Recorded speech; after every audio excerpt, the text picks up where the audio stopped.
Welcome back to the channel, everybody. I'm your host, the notorious H.I.M, and I am back with another Wi-Fi battle for you. This time, it's actually the OU tournament that I joined up, so, sit back, relax. With this tournament, it's best 2 out of 3, and unfortunately, I didn't hit record on the last battle. So, if you guys want to see the second battle, I could definitely post that up. Please leave that in the comments below. Definitely let me know if you guys want to see the second battle. But I was able to record the first 2, but I forgot to hit record on the last one. So, So I will definitely record next time. But these mods that I'm using, bro, I'm very comfortable using these mods. I have a lot of experience kind of facing up against the OU ladder. So I'm pretty much ready for anything. So I decided to lead with Kilowattrel here, Thunderbird. I've used Thunderbird a lot, bro. Like, this is one of my favorite mons. This is one of my most reliable Pokemon on my team. So I've had a lot of experience using this thing, and I am going to show you why it's one of my most used mons. Because of the speed tier that it hits, if you slap a Choice Scarf on this, you're pretty much going to outspeed everything, right? The only other way for things to really outspeed you and do damage to you would be with priority, or would be for them to be Choice Scarf on a really fast mon. Like I have the Choice Scarf on this so that I can outspeed like Dragapulse, things like that. So I go for a big Volt Switch on this thing, and it does a pretty good amount of chip, probably like 25-30%. But he has a Sun Up, so that's gonna make his a lot of his mons a little bit more threatening since he's running the Paradox mons. So I decided to go out to Oswald. My thought process is I could probably get up my Stealth Rock, probably get up a Toxic most likely on this thing, but he goes for a big Yawn, which is definitely not the best thing. I can't have Oswald just going to sleep just yet, so I have to actually go out here, and that's exactly what I'm going to go ahead and do. I decide, it's probably best to bring in that Ninja here, because if anything, I could go for a Dark Pulse, I could go for a big Hydro Pump. He doesn't want to take that either, right? Even with the Sun Up, he probably won't be able to live the the Hydro Pump. But he makes a clean double, and he goes out into Great Tusk here, which is pretty damn scary. True say, this thing could very easily run the Choice Scarf. I'm not too afraid of that, but true say, I don't want to Hydro Pump this thing because I don't want to risk missing. If I miss, that's going to be a nightmare situation. So I know that typically I may be able to KO this thing with either an Extrasensory or with the Ice Beam. And I'm just kind of looking at his squad, looking at his team.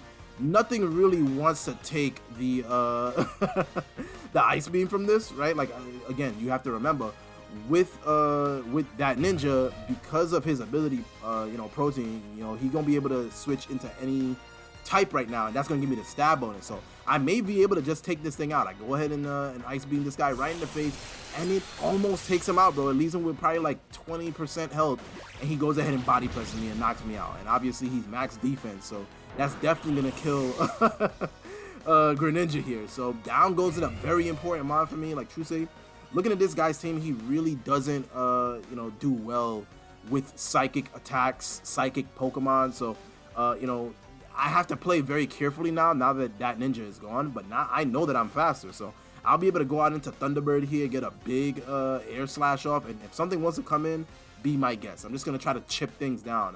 You have to remember, with the mons that I'm using, especially with Lokix, bro, as long as things get down to a certain level, bro, like if things get down to like 60% health, if I'm able to chip mons down, I can just come in first impression, bro. Like, I have the the Choice Band and the Tinted Lens, bro. Like, nothing's gonna be able to live that, once you get down to a certain level of health. So my main position with this team is just to kind of whittle things down, chase things down, get some much needed KOs where I can, and just get a lot of chips. So if he wants to switch out, be my guest. I decided to go for a big Air Slash, knock this Great Tusk right out.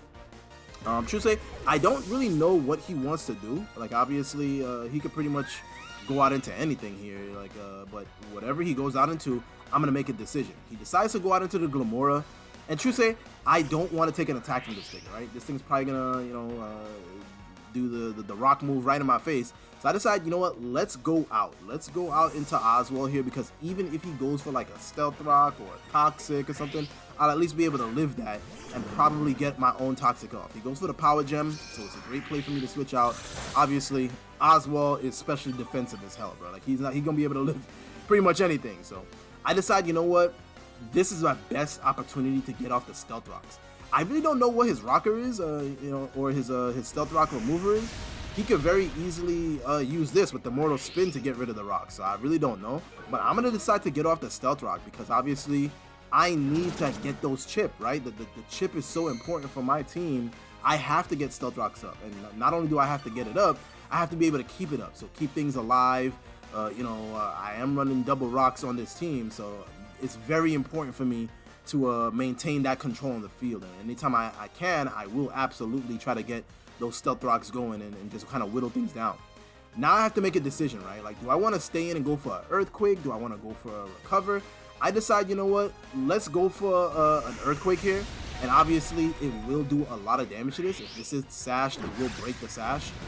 He ends up being, Focus Sash here. So Glimmora is, definitely tend to be running that Sash. So he gets up the Toxic Debris. Honestly, it's not too much of a big deal, true say, because if I can keep Oswald alive, like if I decide to switch out now into something, that's gonna at least allow me to, take something out later, kill something later on, or just go for a big move. So I decide, you know what? Let's switch out. I'm gonna keep Oswald alive because I can come back in, get rid of those toxic spikes. I go out into Broadway here, and obviously I could just very easily just E-speed this thing. Nothing really wants to take it, so that's exactly what I'm gonna go for. There's really no reason. I think this thing does naturally outspeed. So I'm just going to go for an extreme speed and knock this out. It's not going to live it anyway.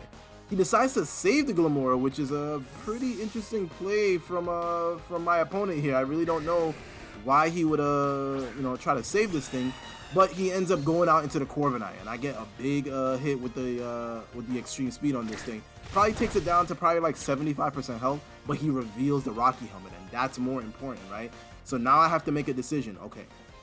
If he goes for the defog, I'm gonna be at an advantage with Kilowattrel. So I'm gonna go out into Kilowattrel here because now with the Great Tusk gone, I don't believe he has any other mon that's gonna be able to take an electric attack. So my best play here is to go for the discharge, get off a big hit, probably end up killing this thing. And if not, at least get the para, right? Like, the best thing about, discharge is that at 30%, I'll be able to paralyze. Like, that's one of the reasons why I actually run it over the Thunderbolt. Yeah, you want that little bit of extra power, 10% extra power, but I will swap that for a 20% increase in chance to paralyze. So that's definitely my thought process with why I run the moves that I do. I go for a big discharge here, and obviously because he terrored into the fighting, it's not going to do too much damage, and he roosts in my face. So I don't want any smoke with this thing. This thing has already got a big defensive, increase with the,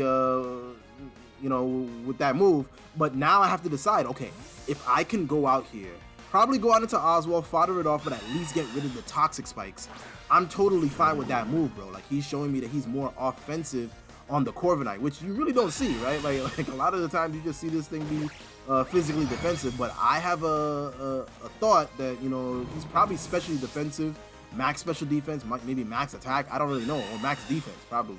I really don't know what this thing is going to be, but I have Thunderbird, right? So I could very easily just come out, air slash, right? Like, now that it's a fighting type, it don't want that either, bro. Like, you don't want this smoke, bro. If anything, I could also get the flinch at 20% chance, so that's my play. I have to go for it, bro. Like, I'm not in a pretty good position right now, so I have to do something to kind of get back. I go for a big air slash here. It does almost half. If I can get a flinch, that would be great. I don't think he'll be able to live. It's gonna be a 3-hit KO, obviously. But I don't think he'll be able to kill me if I'm able to get a little bit lucky. So I have to get this flinch here. So that's my play. I'm gonna go for it. I'm gonna go for a big air slash, and it takes him down to probably like 2% health, right? Like maybe like 5% health. But he ends up killing me with the body press. So true say that was not the best trade, right? Because if I don't have anything faster, he's gonna be able to just go ahead and get the Roost off, and I have to bring in something either with priority or faster to do some damage to this thing. So I decide, you know what? I probably want to get some momentum, right? So if I think of this really strategically, I know that Jiminy, even him being Adamant Nature, he's gonna be able to outspeed this thing, right? Like I can't really see this thing carrying a lot of speed on it. So I'm gonna decide, you know what, let's go out into Jiminy here. If anything, if he, if he decides to switch out, I'm gonna be able to get the momentum off and get the U-turn. So that's exactly what I'm gonna go for. I go for a big U-turn here and see what he wants to really go out into. Obviously, he could very easily have just left this thing in to die because I have the Stealth Rocks up, right? Like nothing is going to want to take some damage for that.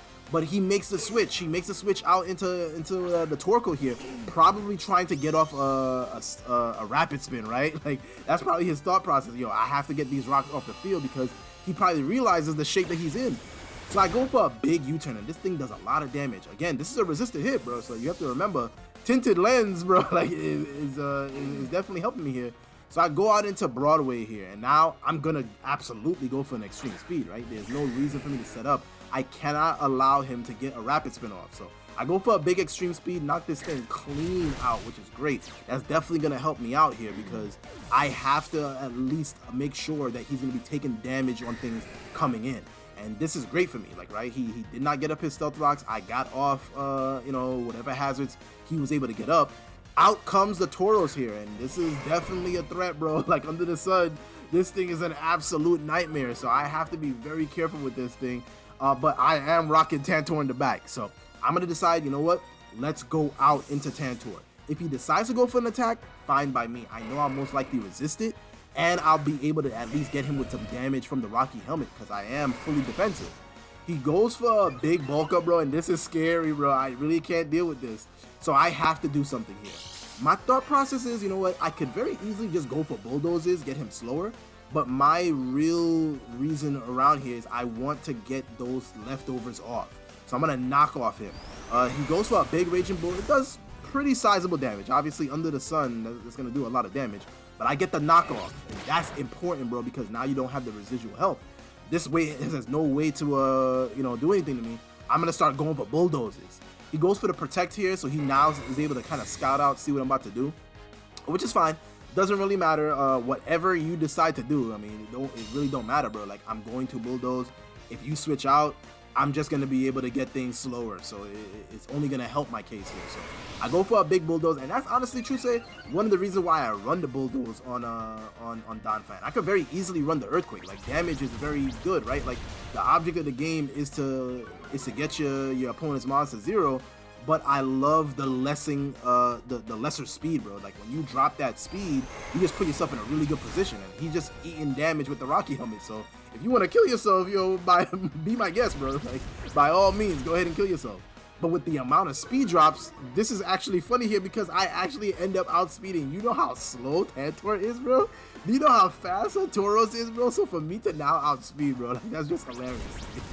I go ahead and get the KO off on this thing, which is great because now it at least gives me a little bit of health for whatever he wants to bring in. And I think, the only mon that'll be able to survive the Stealth Rocks is the Slither Wing. So he goes out into Corviknight here. It gets killed by the Stealth Rocks. Obviously, it couldn't come back in. I think he has the Glamora and the Slither Wing left. So I'm pretty much sitting pretty here. Like, obviously, the Slither Wing is a threat because it has the first impression. But once it's the last mon, there's really nothing you can do. His play probably would have been to go ahead into Slither Wing, first impression to knock this out, then go out into Glamora and go back out into Slither Wing so you can start doing whatever you want, get a free first impression, right?